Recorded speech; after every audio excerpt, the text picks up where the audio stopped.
দুঃখের মহরমের দিন খুশির খবর দৌলতাবাদে। 6 মাস আগে নিখোঁজ ছেলে বাংলাদেশে খোঁজ পেল পরিবারের লোকেরা।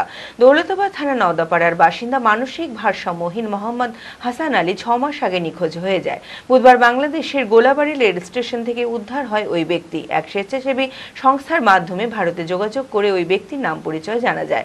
খুব শীঘ্রই মোহাম্মদ হাসান আলীকে দেশে ফেরানোর ব্যবস্থা করা হচ্ছে। নিখোঁজ ছেলের খোঁজ পেয়ে খুশি পরিবারের লোকেরা।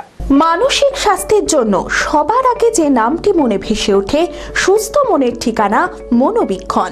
যোগাযোগ নাম্বার 7477799516। 6 মাস আগে বাড়ি থেকে বেরিয়ে নিখোঁজ হয়ে যায় দৌলতাবাদ থানার নওদাপাড়ার বাসিন্দা মানসিক ভারসাম্যহীন মোহাম্মদ হাসান আলী। অনেক খোঁজাখুঁজি করেও কোনো খোঁজ পায়নি পরিবারের লোকেরা। বুধবার মহরমের দিন বাংলাদেশের চাপাই নবাবগঞ্জের গোলাবাড়ী রেল স্টেশনে মোহাম্মদ হাসান আলীকে একা বসে থাকতে দেখে স্থানীয় কয়েকজন। নাম পরিচয় জানতে চাইলে কিছু না বলতে পারলেও জানা যায় সে ভারত থেকে বাংলাদেশে চলে এসেছে।